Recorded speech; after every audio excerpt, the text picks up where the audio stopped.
একদা বাগদাদ শহরে এমন এক ভয়ঙ্কর ঘটনা ঘটল যা সবার হৃদয় কাঁপিয়ে দিল। ডাকাতদের একটি দুর্ধর্ষ দল অতর্কিতে শহরের ওপর হামলা চালালো। তাদের তাণ্ডবে চারদিকে হাহাকার পড়ে গেল এবং নিরীহ মানুষের আর্তচিৎকারে আকাশ বাতাস ভারী হয়ে উঠল। ডাকাতরা শহর থেকে বেশ কিছু মেয়েকে অপহরণ করে বনের ভেতর একটি গোপন গুহায় গিয়ে আত্মগোপন করল। সেই বনেই এক কাঠুরে কাঠ কাটছিল এবং সে ডাকাতদের সেই গুহার ভেতর ঢুকতে দেখে ফেলে।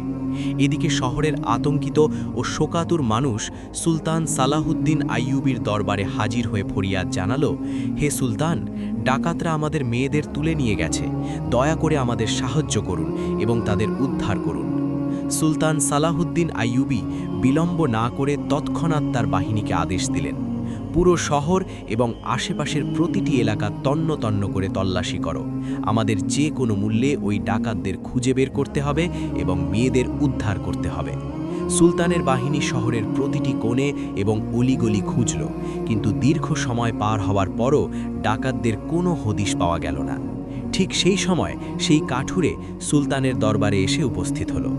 গল্পের মূল কথা: বিপদের সময় সঠিক নেতৃত্ব এবং সাধারণ মানুষের সাহসিকতা ও সচেতনতা সমাজ থেকে অন্যায় দূর করতে সাহায্য করে।